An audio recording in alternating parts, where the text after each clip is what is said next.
Bienvenidos a La mente y sus cicatrices. Soy Pablo de Lorenzo, psicólogo experto en trauma y acoso. Hoy tenemos con nosotros a Luis Vega, psicólogo integrante del grupo Engrama. Vamos a hablar hoy sobre mala praxis clínica dentro del contexto de la psicología principalmente. Hablaremos sobre el código deontológico, ejemplos de mala praxis, y creo que es un episodio que viene muy bien en estos tiempos en los que hay bastante confusión sobre el buen hacer. Así que vamos directamente con el episodio y espero que lo disfrutéis. Muy buenas, ya estamos con Luis Vega. ¿Qué tal, Luis? Hola, muy buenas, Pablo, ¿qué tal? Encantado de estar aquí. Un placer. Luis, cuéntame un poquito, ¿cuál es tu trayectoria como psicólogo y qué es Engrama? Yo soy Luis, yo soy psicólogo sanitario, soy canario, como se puede notar un poco por el acento, aunque ya lo tengo un poco disimulado después de tantos años viviendo en la península. Yo estudié carrera y máster en Granada, aunque ahora resido en Cataluña. Yo me encargo principalmente en Engrama Psicología del apartado de terapia, ¿vale? Y ahí hacemos divulgación, formación y terapia. Es un proyecto que, bueno, llevo unos años trabajando en el ámbito clínico sanitario, colaborando en diferentes centros y tal, y ahora estamos con este proyecto. Engrama Psicología es un proyecto que empezó por el 2020 con el objetivo de divulgar una psicología que por desgracia en aquel momento y ahora menos, pero todavía aún ocurre, que no está basada en la ciencia, ¿no? Es decir, nosotros nos hemos centrado en divulgar una psicología científica, rigurosa, y bueno, desde entonces nosotros hemos ido evolucionando y ahora mismo en Grama, aparte de esta divulgación que mantenemos, es una plataforma que ofrece terapia psicológica, formación para profesionales de la psicología y disciplinas que sean afines también, que les pueda interesar nuestra formación. Y divulgación, yo creo que ahora cada vez más orientada al público general, no solo a profesionales. Entonces nosotros eso nos esforzamos en defender esa psicología rigurosa, bien aplicada. O sea, entiendo Engrama que nació como un proyecto de escepticismo clínico, de alguna manera, pues como puede ser el escepticismo respecto a los mediums o a las historias, pero dentro del mundo de la psicología. Eso es, eso es. Nosotros hacemos una mirada que no es tanto crítica hacia otras disciplinas, aunque también lo puede ser si tocan con la psicología, sino también a los propios profesionales, nuestros propios compañeros, con ese objetivo de mejorar la disciplina, una crítica que pueda construir una mejor disciplina, un mejor servicio al final para el Oye, usuario. yo me imagino que en Instagram habéis tenido más de un conflicto con la gente. Sí, sí, Totalmente. sí, sí, será pan de cada día. Hoy el motivo de la entrevista, como habréis podido ver en el título, va a ir sobre mala praxis en la terapia. ¿Y quién es mejor que Engrama y Luis Vega como representante del grupo para informarnos un poquito de qué es lo que está bien y qué es lo que está mal? También preguntar qué es el código deontológico, si realmente se utiliza o es solamente un pisapapeles. Así que rehaciendo la pregunta es, ¿qué entendemos como mala praxis en terapia y qué sería el código deontológico? Para entender bien de qué hablamos cuando hablamos de mala praxis, yo creo que está bien irnos a de dónde viene este concepto, de dónde parte, ¿no? Que parte de un concepto se llama en latín lex artis, que sería la forma correcta de hacer las cosas, ¿no? Como esto es un término judicial, ¿no? Pero describe en profesiones como la nuestra, como la medicina, cuál es la forma adecuada, más adecuada de ejercer una profesión. Es curioso porque esto es algo que no se puede definir como algo estanco, sino que es dependiente de la situación. Algo que también me agrada sacar porque, pues como psicólogos desde nuestra perspectiva, como que le damos mucho valor al contexto, ¿no? Pues aquí también hay contexto, ya que hay dilemas, situaciones complejas y tal, ¿no? Pero sí que hay otras cosas, otras cuestiones que están claras y que definen qué es lo que un profesional debe hacer cuando ejerce su profesión, y ahí es donde aparece este código deontológico, ¿no? El código deontológico al final es un texto que recoge cuáles son esas conductas, esos comportamientos que tiene que tener un profesional en su ejercicio de la profesión, en este caso, pues los psicólogos que tenemos que hacer, ¿no? Psicólogos y psicólogas, ¿no? que además son mayoría mujeres. Este código deontológico lo redacta y lo regula y vela por su cumplimiento, etcétera, el Consejo General de Colegio Oficial de Profesionales de la Psicología de España. No es la Sí. APA. No. Es nacional de cada país. Eso es nacional, aunque se redacta también acorde a directrices que vienen de la Federación Europea de Asociaciones de Colegios de Psicología, ¿no? Es decir, que es un estamento europeo, ¿vale? Pero vamos, que al final se edita y el que se edita aquí y el que seguimos aquí es el que redacta el Colegio Oficial de Psicólogos de España. ¿Habría cosas que se puedan considerar mala praxis que no estén mencionadas en el código deontológico? La respuesta corta y breve es que no, al menos hasta donde yo puedo llegar y que conozca. Esa es la respuesta corta. Aquí hay matices, por supuesto. Pero si nos atenemos a cómo está escrito el texto, qué describe y tal, es que es muy amplio. Entonces, está redactado de una forma tan amplia que es difícil que algo quede fuera. El código ontológico empieza describiendo pues, unos principios muy generales de convivencia, de actuar acorde a la convivencia, principios de convivencia y legalidad en el Estado español, de tener en cuenta normas sociales, implícitas y explícitas, además, del entorno en el que se ejerce, actuar con respeto, protegiendo los derechos humanos, etcétera, ¿no? Entonces, como es tan amplio, es muy, muy difícil encontrar algo que quede fuera. Y si quedara algo fuera, ya se estaría pidiendo que se recogieran. El propósito de esto es que quede todo dentro bien enmarcado. Ahora, y aquí ya hablo ya más a título personal, opinión como profesional, en fin, no sé cómo podemos enmarcarlo, pero sí que hay en concreto un artículo que creo que se puede redactar mejor, al menos redactar mejor o aplicar mejor o aclarar por lo menos, que es el artículo 18, que habla de que debemos ejercer utilizando medios y procedimientos que estén suficientemente contrastados y, vamos, basados en la evidencia, ¿no? Por resumirlo y decirlo claro, ¿no? Sin embargo, se empieza redactando sin perjuicio de la legítima diversidad de teorías, escuelas y métodos. Entonces, ¿qué pasa? Que esto, entiendo que hay profesionales, no sé si también desde el propio organismo a veces queda duda de cómo se aplica y tal, pues como que ahí cabe todo, ¿no? A veces da esa sensación, ¿no? De que ahí cabe todo. Y entonces queda un poco de lado pues el utilizar prácticas basadas en la evidencia científica, ¿no? Vamos, que quien redactó eso había presión por parte de las diferentes escuelas, me da la sensación. No lo sé, no lo puedo saber. En fin, pero se intuye un poco. puede estar redactado incluso por personas que ejerzan de esa manera, podría ser. La cuestión es que claro, aquí uno tampoco puede mojarse demasiado en la forma en la que lo expresa, porque otra de las cosas que recoge el código ontológico es que no puedes actuar de forma que menoscabe o que infravalore, que dañe. Eso es a la psicología, a otros profesionales. Entonces, en fin, pero bueno, yo creo que se entiende el matiz que estamos haciendo sobre ese artículo. ¿Sería mala praxis, por ejemplo, que un profesional hable mal de otro? Habría que estudiarlo, porque esto al final, pues como digo antes, ¿no? Hay que ver el contexto de qué manera se habla mal o qué se ha expresado concretamente, etcétera. Pero podría ser, y de hecho hay denuncias, me consta que hay denuncias por este motivo, o sea que por lo menos se atienden.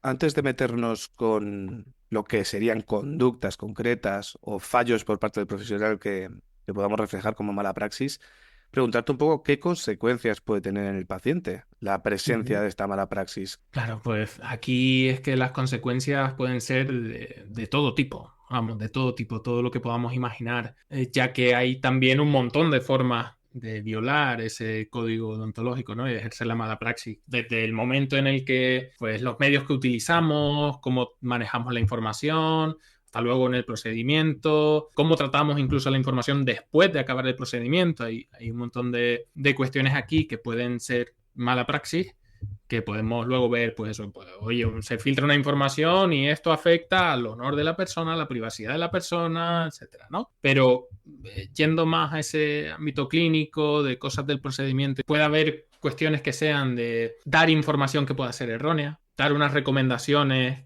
que no corresponda dar a un profesional y que esto, por ejemplo, lleve a acudir a pseudoterapia, por ejemplo. Esto es algo que luego podemos hablar más si quieres, porque aquí puede haber casos flagrantes. Pero vamos, que esto puede llevar a la persona a comportarse de manera que no van en su beneficio, sino que a cambio pueden ir en su perjuicio. Y es que aquí, por ejemplo, con el tema de las pseudoterapias y tal, es una cuestión no solo de que no hagan nada, es decir, que no cumplan con lo que dicen, sino que además suponen un coste, ya está haciendo un coste y eso ya es un perjuicio, está gastando dinero en algo o recursos, pero además eso desplaza otras cosas que podría estar haciendo esa persona con ese tiempo, con ese dinero, con esas decisiones, Sí, etcétera, ¿no? sí que podría ser iatrogénico, podría ser malo para el propio paciente y su desarrollo.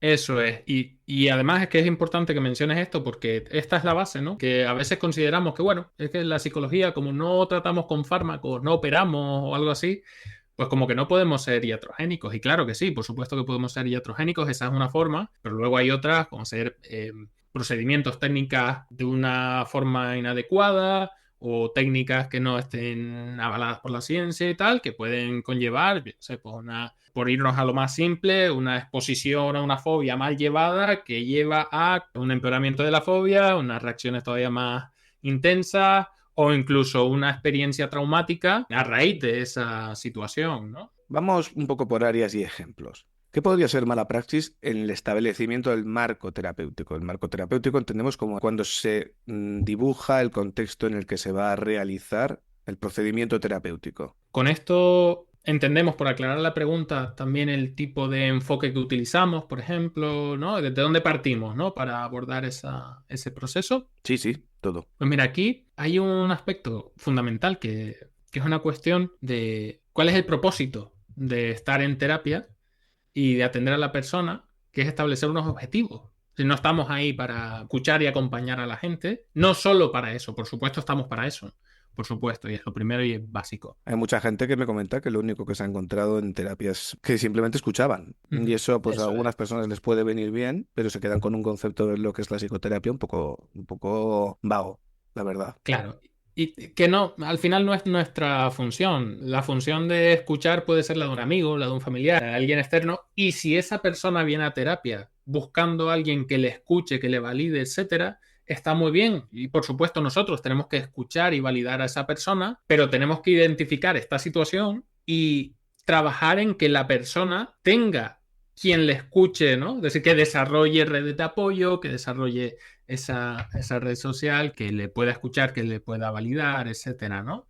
Y si ahí hay que entrenar habilidades sociales, pues entrenarlas, etcétera. Pero el objetivo no puede ser ser nosotros quienes sustituyamos eso, porque es que además es muy peligroso. Esto tiene un montón de cuestiones que son, la persona se convierte en dependiente de ti, porque claro, eres la única persona que le escucha, entonces, ¿cómo te va a dejar? Y todo esto pagándote con un gasto, ¿no? Suponiendo que estamos en la privada, por supuesto, pero en cualquier caso empleando unos recursos de tiempo, de los que sean. Y luego, que esto no tiene fin. Como no estamos estableciendo ningún objetivo, sabemos cuándo empieza, pero no cuándo termina.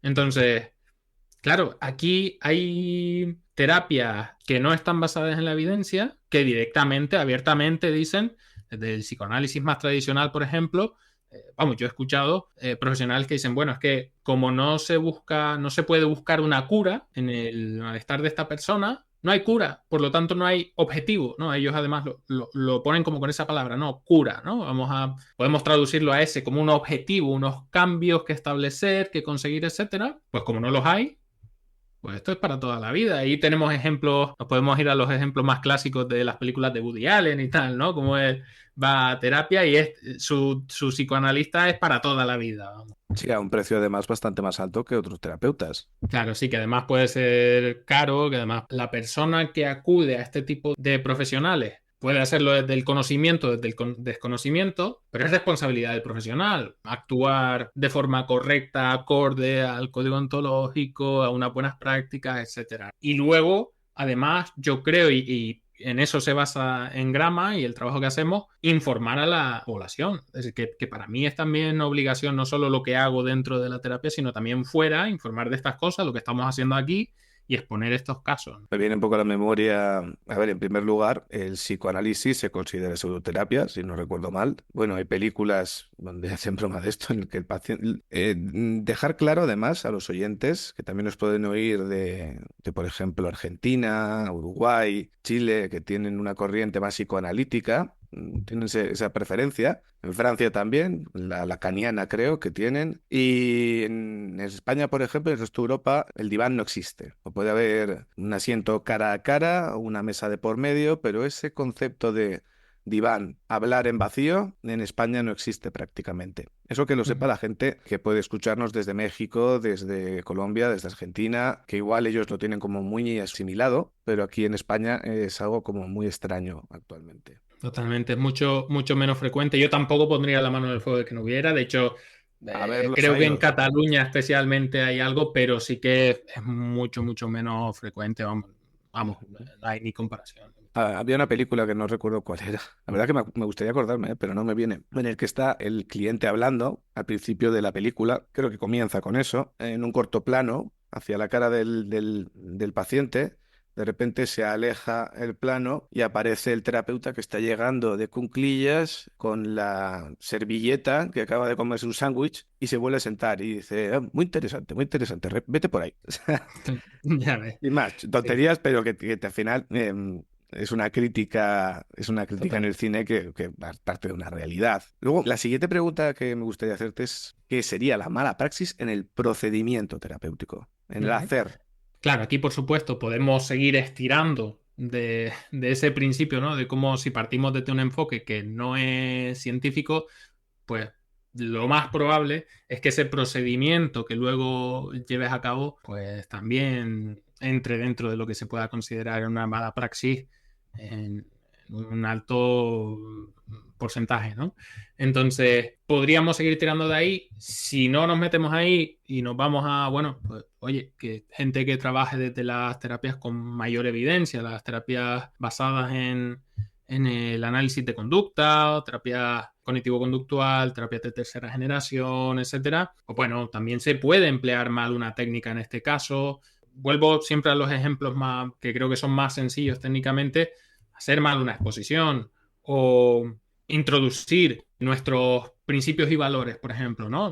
Por irnos a otra cuestión. Como a veces nosotros estamos considerando algo como normal o anormal, o que es algo no adaptado para esa persona y está basado en una cuestión propia, ¿no? Que está, pues es que creo que las personas tienen que tener buena relación con su familia, por ejemplo, y a lo mejor eso es algo que yo pienso, pero la persona que tengo delante necesita otra cosa, pues porque a lo mejor su contexto familiar es un contexto de maltrato, ¿no? Esto se encuentra con mucha frecuencia en terapia, entonces, si yo tengo esa concepción y la aplico dentro del procedimiento terapéutico, ¿estoy actuando de forma correcta? Yo estoy ahí introduciendo ese objetivo de no hay manera de que tú te puedas distanciar de este entorno de maltrato. Claro, se pierde la imparcialidad. Eso es.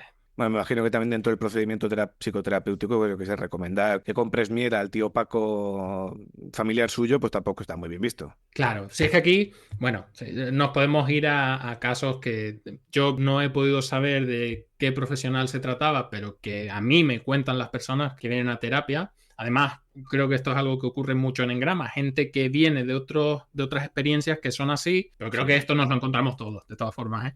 Pero Sí. vamos, que nosotros creo que lo tenemos también. Gente que le han aplicado técnicas de vidas pasadas, que le han recomendado flores de Bach directamente también y pseudoterapias así, que no tienen ningún sentido, hablando con ángeles, no sé, cosas muy, muy bizarras dentro del procedimiento terapéutico. Tanto está mezclado el esoterismo que se Sí, disfraza de psicoterapia. esto ocurre. Podemos considerar, bueno, puede ser una experiencia anecdótica, por supuesto, no tenemos estudios sobre esto, pero es llamativo y sí que puedo dar fe de que esto me lo cuentan las personas en terapia. A mí me lo han contado, me Tú lo han dicho. has oído que en España, por ejemplo, profesionales en la consulta, no hablo de ir al monte, les den ayahuasca a los pacientes, por ejemplo. Esto parece que está ocurriendo. Sí, ¿Ah, algunos sí? profesionales parece que está ocurriendo. Sí, sí, sí.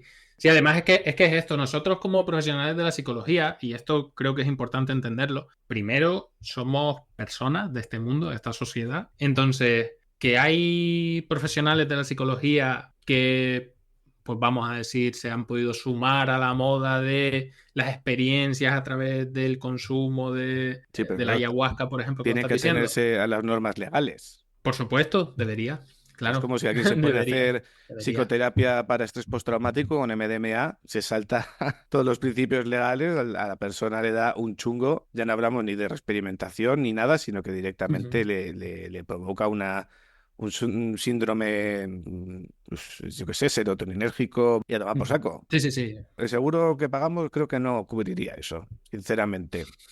lo dudo, lo Sí. dudo. Que también eso puede ser también mala praxis, no pagar los seguros pertinentes que tenemos que pagar los profesionales. Eso Que es, el seguro es también, obligatorio. sí, Ujú. por eso. Es Que sepáis que obligatorio. todos los profesionales de la psicología que estamos colegiados y, bueno, intentamos estar bien formados y entrar dentro de la legalidad, pagamos muchas cosas como por ejemplo, un seguro de responsabilidad civil. En el área relacional y de la comunicación, ¿qué podría ser mala praxis? Mira, te voy a poner un ejemplo. Yo tuve una paciente que tuvo una terapeuta que creo que es la persona que más mala praxis ha realizado de todo lo que he oído. La terapeuta empezó prácticamente diciéndole que le iba a querer como nadie le había querido, generando Ujú. ya una dependencia. Era muy yo te veo como que nadie te ve. Directamente, en vez de trabajar lo que tenía que trabajar, le generaba, le daba directamente el refuerzo, ¿vale? Entonces, esta es la paciente, una persona totalmente normal, ha tenido ha podido tener sus experiencias traumáticas, pero ya está. Se encontraba con que de repente la otra le decía, has sido mala por faltar a una cita, ya no sé si te quiero, le decía la terapeuta, sus términos llegó a utilizar y provocaba en la paciente tal desregulación que le llegó a decir la terapeuta que mira cómo estás, que eres una trastorno límite de la personalidad. Puede Ujú. dejar la terapia y del TLP no ha vuelto a verse. Entonces, por ejemplo, me parece una muy mala praxis en el área relacional y de la comunicación porque se mete ahí, yo creo que una necesidad de mesianismo, de sentirse que salvas a la gente y una infantilidad de la leche por el tema de que no te acudan a una sesión, castigar a alguien. Totalmente. Totalmente. Mira, Pablo, te pregunto, y lo digo aquí para que la gente también tenga un poco una idea. Es la primera vez que nos vemos. Hemos hablado muy poquito, ¿verdad? Si Sí, nosotros no. 5 minutos antes de la entrevista, sí. Todo esto que me estás contando, se me Sí, está erizando los pelos sí, del brazo sí. porque parece que hemos tenido a la misma persona en terapia. Es decir, a mí me han llegado experiencias iguales. Es decir, Sí. igual, igual, Era, lo mismo que estás contando. era de Madrid la terapeuta que provocaba esto. No, No, pues entonces de no. varias personas. Creo que no. Entonces creo que hay varias personas y creo que esto es algo importante a Sí, señalar, que estas cosas ocurren y que es importante que la gente pueda saber y entender que las personas que se dedican a la psicología no son entes totalmente bondadosos y benignos no, y que esto somos puede ocurrir. gente con nuestras mierdas también. O sea, quiero Eso es, decir, eso es. pero claro, si algo nos molesta, nuestra obligación es intentar no reventar al paciente. Por supuesto, Y si por queremos supuesto. alabar al paciente, queremos que el paciente aprenda a alabarse él mismo. No le damos el pescadito y guardamos la caña para que venga todo el tiempo esto. Aparte, Ujú, ya te digo que la terapeuta tenía yo creo que tenía una desorganización ella en cuanto a afecto, ujú. que sentirse que la gente se ponía bien escuchando que les amaba, de alguna manera le reflotaba un poco el ánimo. Pero Ujú. eso es un indicativo un poco rarito. Y que luego Eso es. culpar a la paciente de cosas tal y que la paciente empezase a desarrollar desregulación, encontrarse de pena, claro, es Ujú. que directamente estás haciendo iatrogenia, le estás jodiendo la vida a la persona. Y Totalmente. ya cuando empecé con esta persona a tratarla online, había pasado tiempo y seguía con una internalización de la culpa bestial. Claro, desarrolló Ujú. un cuadro postraumático por Claro. un servicio psicoterapéutico. Eso. Eso no es mala, eso es un delito, yo creo, no me fastidies. Total, sí, sí, sí, totalmente, totalmente. Y es que, vamos, se puede ir más allá. Yo he escuchado de casos, eso, ¿no? En los que directamente el profesional o la profesional dice, soy lo único que tienes, ¿no? Como que hace como, aprovecha esa relación que ha establecido con la persona a través de la manipulación y que se convierte en alguien dependiente y tal, para decirle este tipo de cosas y para hacer con ella lo que quería. Es Sí, decir, claro. un trato totalmente desconsiderado. Yo he escuchado profesionales que actuaban de una manera, por ejemplo, alguien que llega a sesión, hablan 5 minutos y dice, hasta aquí, se ha acabado la sesión y se va el profesional. Como una cosa muy, muy aleatoria, totalmente desconsiderada. Pero eso es random total, es como soy el gurú de no sé qué. Pero Sí, vamos a sí. ver. Esto, vamos. Llega el profesional, te escucha 5 minutos y dice, "Uf, qué pereza, me piro". Sí, básicamente. Básicamente. Eso Sí, tiene que sí. sentar Sí, sí. genial. Y ahora te cobro más porque sí. Y otra cosa que me viene a la cabeza, los estancamientos terapéuticos que a veces pasa. ¿Qué es lo que sería mala praxis? Y esto igual tiene que ver un poco con lo anterior, ¿eh? Tener pacientes cautivos yo creo que es mala praxis. Eso es, claro. Tener una agenda de pacientes que no evolucionan y se han quedado estancados dependientes de tu validación, eso es un mal hacer, yo creo. Claro, para mí, ya directamente, el que se plantea una terapia en la que no hay un fin, si eso lo estábamos considerando ejercer en la psicología y tal, eso no es psicología, no es buena praxis en psicología, eso es mala praxis. Entonces, ya que esto, pues alerte a la gente, ¿no? Y que la gente pueda ver las señales de, oye, no hemos establecido objetivos, vengo aquí, cuento mis mierdas y me voy, creo que esto no está bien. Ya te puedo decir que eso, muy probablemente, por no pillarme las manos, pero vamos, estoy casi convencido Sí, sí, sí. 100% que eso no es una terapia. Es dinero fácil. Sí, la sobrevaluación de precios, por ejemplo, cobrar 190 euros por un servicio que se supone especializado, un sobreprecio basado en quizás un inflamiento del valor de la terapia a través de estrategias de marketing o de fidelizaciones casi fanáticas, eso puede ser mala praxis también. Yo creo que aquí no me puedo mojar mucho porque es una consideración que habría que ver legalmente y tal. Entonces, lo que sí puedo decir es que está regulado cómo se hace publicidad, cómo te promocionas, etcétera, y que los profesionales tienen que cumplir con lo que están promocionando. No puede ser que yo te diga que soy aquí el mayor experto en X y después no serlo. Ya, Si yo tengo claro. que venderme tal como soy, ¿no?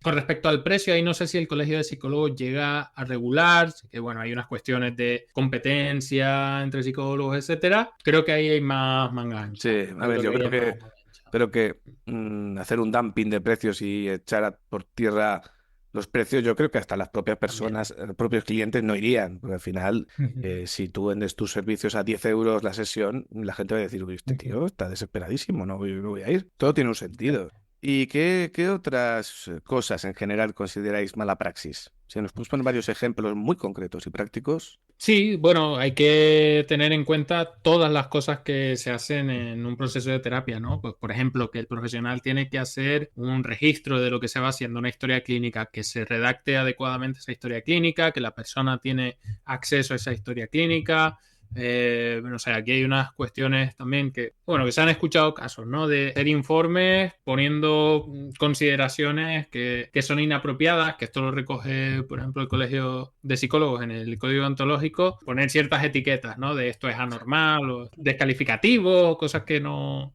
Sí, y sí, sí, sí, apreciaciones sí. que no tengan nada que ver. Sí, sí. En plan, este tipo siniestro.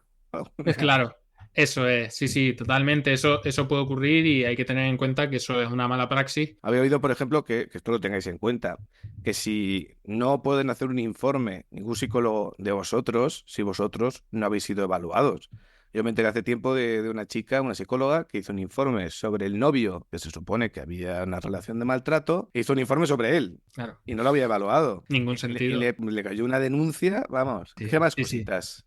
Sí, no, es que esto, y a lo mejor sin llevarlo tan al extremo, pero en la misma línea de este ejemplo que has puesto, pues tomar decisiones por la persona o, ¿no? Como hacer consideraciones valorativas sobre eso, sobre su novio, sobre tal, ¿no? Que es como, vale, tú puedes validar lo que esa persona te dice o devolver una información como profesional, pero no estar, eso, haciendo como unas críticas o haciendo como si hubieses evaluado a esa persona que no has visto nunca, que solo Claro. conoces por lo que te dice esta persona y tal. Vamos, que aquí hay un montón de cuestiones a tener en cuenta, ¿no? Cómo se explica el procedimiento, un montón de cuestiones así. Pero yo creo que hay una cosa básica que hay que recalcar y que es, yo creo, lo más importante y fundamental, que es que nosotros como psicólogos, cuando atendemos a la persona, esto es una relación que es asimétrica. Nosotros tenemos una posición de poder como expertos Que, vamos, esto lo tenemos clarísimo. Cuando vamos al mecánico y llevamos el coche y nos vemos ahí vemos cómo estamos indefensos. Bueno, el mecánico me ha dicho que hay que hacer esto. Pues ya Sí, está, ¿no? Entonces sí, sí. ahí vemos una relación de poder y no lo vamos a ver también en el psicólogo. O sea, Y claro que sí. una duda que me han preguntado muchos pacientes, no por mí, no, yo no levanto ninguna pasión, pero por ejemplo, un terapeuta, ¿cuánto tiempo tendría que esperar si corta la relación terapéutica con la paciente y liarse con ella, por ejemplo? En Yo, España. yo no sé si hay un tiempo determinado, porque esto, como digo, es que esto es muy dependiente de contexto, no está establecido, no está estipulado cómo debe ser, pero sí que desde luego en cuanto cambia el tipo de relación, tiene que cambiar todo. Ya no podemos seguir en terapia si somos amigos, si tenemos una relación, pero esto es importante que lo saques también, porque esto ocurre, que es normal que en terapia nos encontremos con que una persona de repente nos diga que se ha enamorado de nosotros. Por Mm. lo que hablábamos antes, ¿no? De que igual es una persona que tiene poco apoyo, red social pobre, etcétera, como somos la persona que le escuchamos, etcétera, bueno, o por cualquier otra consideración, ¿no? Empieza a confundir la relación. Y esto, ya de cara no como profesionales, sino también para los usuarios, vamos a identificar esos comportamientos de tu psicóloga o psicólogo que sean, pues, no sé, acercamientos que no cuadren con una relación Sí, profesional, que sean extraños. comentarios. Eso es, que digas tú, uy, parece que somos más amigos que otra cosa. Pues eso no está bien. Sí, no, es Eso que no está además bien. que los pacientes entiendan que los terapeutas no podemos ir de birras con ellos porque ahí, ¿cuándo serías terapeuta y cuándo serías amigo? Muchas veces la gracia de la propia terapia es el marco establecido y esa relación jerárquica artificial que se genera que ayuda. Si se rompe eso, se rompe mucho. Porque yo me he encontrado gente en consulta que me encantaría tenerlos de amigos, pero es que les ayudo más así, sinceramente. Eso es. Pero que Eso es. sí que es cierto que hay gente que bueno, te puede caer más mejor o peor. Pero claro, la Claro, gente que te cae un poco gorda no le puedes decir, "Ah, fuera". tampoco. Eso No, es. no. Eso es. Hay que intentar ni que se note demasiado que te cae demasiado bien la gente, y ni que se te note que te cae demasiado mal alguien. O Eso sea, es. Y yo creo que sí. Y podemos seguir tirando de ese hilo. Mira, me has recordado otro caso que es como, no sé, este tipo de profesionales que dicen que tenemos que encajar terapeuta y paciente, ¿no? Y que como que tenemos que caernos bien, como si tuvieras que encontrar a esa persona idónea, como si hubiese una media naranja también en la terapia, ¿no? sí, Entonces, sí, claro, no puede ser que tu psicóloga te diga que no sigues en terapia, que no te va a atender por eso, ya. porque no Mm, encajas con ella, bueno, porque eso no lo te puedo caes entender de bien. un paciente, pero de un terapeuta me parece Claro, ridículo. eso es. Eso es, ese es el matiz. Tú como paciente, tú puedes hacer lo que te dé la gana. Tú puedes decir, oye, mira, pues no pienso ir. Y es importante también sacar esto, porque con esa relación asimétrica, a veces los pacientes se sienten obligados a ir, como con una responsabilidad. Y yo tengo personas que me piden hasta disculpas si me tienen que mover una sesión o lo que sea, si tienen que hacerme una petición o si consideran que ya han conseguido sus objetivos y tal. Y yo como, no, yo contentísimo. O sea, sí, y además hago siempre esta broma con ellos de si yo lo primero que quiero es perderte de vista de aquí lo antes posible, porque eso significará que hemos conseguido los objetivos. Sí, sí, Claro, totalmente. no que me caigas mal, sino que hemos hecho un buen trabajo y acorde a lo que tú necesitas, ¿no? Sí. Pero vamos, que me imagino que puede ocurrir y no me extrañaría nada lo contrario, es decir, que haya Ujú. profesionales que se nieguen a atender cuando esto recoge también el Colegio de Psicólogos, que no podemos discriminar a nadie. Joder. Como profesionales tenemos que tener en cuenta, mira, y esto también es algo que yo creo que se podría llegar a considerar una mala praxis. Tenemos que cuidarnos. Si el autocuidado como profesionales es muy importante. Y esta es una profesión que muchas veces se ve como desde la vocación y tal, como que Sí. tenemos que aceptar todo, ¿no? Entonces entiendo, recojo esa parte que dices de, oye, como profesionales también tenemos que ser asertivos, e incluso de esa manera podemos ser modelos de Claro. asertividad para las personas que atendemos, pero que además cuando yo no estoy cuidándome, puede que eso me lleve a no atender de forma correcta Sí, o estar a, agotado, hacer un exceso de a los horas, o pacientes. no Eso dormir es, bien. Pero bueno, eso yo es. creo que se tiene muy idealizada la profesión del psicólogo o la psicóloga, que se ve como algo que simplemente es una escucha o lo que sea, y la gente no Claro. tiene ni idea lo mucho que quema la escucha activa, la búsqueda de resolución de los problemas del paciente, las hipótesis explicativas, todo cansa más de lo que piensan y pueden llegar a burnout. El burnout en el profesional es típico y puede pasar si Sí. no hay un cuidado bueno. Luego, la última pregunta que te quiero hacer y ya terminamos esta entrevista tan chula es cómo actuar si el terapeuta comete ciertos errores. ¿Qué tiene que hacer el paciente? ¿Denunciar al colegio de psicólogos? Eso es, el paciente tiene, por supuesto, derecho a denunciar todo lo que considere. El organismo al que puede acudir principalmente, primero es al colegio de psicólogos de su región, ¿no? De su comunidad autónoma, que cuenta siempre con un apartado para esto, para atender estas denuncias y reclamaciones. Cuenta con una comisión deontológica que es quien decide cómo actuar o qué se puede hacer. Por ejemplo, el Colegio de Psicólogos de Cataluña cuenta con este apartado, cuenta además, por lo que he estado viendo, con un nuevo servicio que es como de mediación, ¿no? De, oye, que no es solo que vengas aquí a denunciar y ya está, sino vamos a ver realmente qué ha pasado, cuáles son los acuerdos a los que se puede llegar, cómo podemos aclarar esta situación y a lo mejor evitando tener que ir a otras actuaciones. Pero aquí ya también consideración personal. La denuncia tiene que ser siempre identificándote y tal, no puede ser anónima, entonces eso a veces, claro, yo entiendo que esto está bien porque pues tampoco van a estar atendiendo denuncias que puedan llevar una malicia detrás o algo así, pero también es verdad que hay personas que tal vez no se sientan lo suficientemente seguras para denunciar. Ya. Y es normal y esperable en este tipo de relaciones que a veces se establecen con esa simetría que estábamos hablando, ¿no? En cualquier caso, y aparte de esto, yo recomendaría siempre que sea posible hablar con alguien que asesore a nivel legal, poner una denuncia formal, no solo en el colegio, sino también, bueno, si se considera con ese Sí, pero asesoramiento legal. sería el mecanismo de defensa del ciudadano, ¿no? Eso es, y además, si no estamos de acuerdo o no estamos recibiendo la respuesta que esperamos desde el Colegio Oficial de Psicólogos, también que sepa la gente que en segunda instancia puede actuar el Consejo General de Colegio Oficial de Profesionales de la Psicología. Es decir, el organismo central, digamos, ¿no? Que acoge todos Vale. los colegios. Y ya para ir cerrando un poquito la entrevista en sí misma, preguntaros si en Grama atiende online.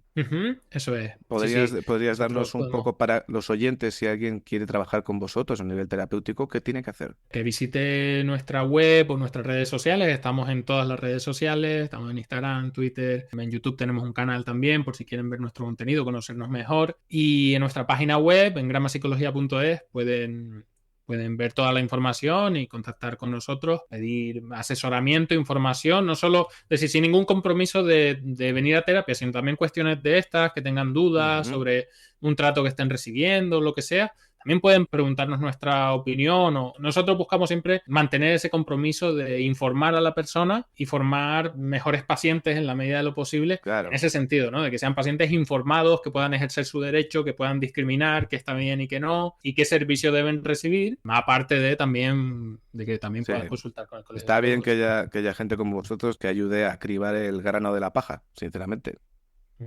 Gracias. Sí, esperamos eso porque es una necesidad, totalmente, es una necesidad en nuestra profesión.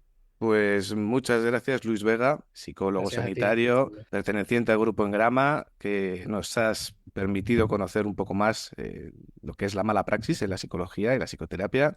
Muchas gracias. Muchas gracias a ti, Pablo, por invitarnos. Muchas gracias.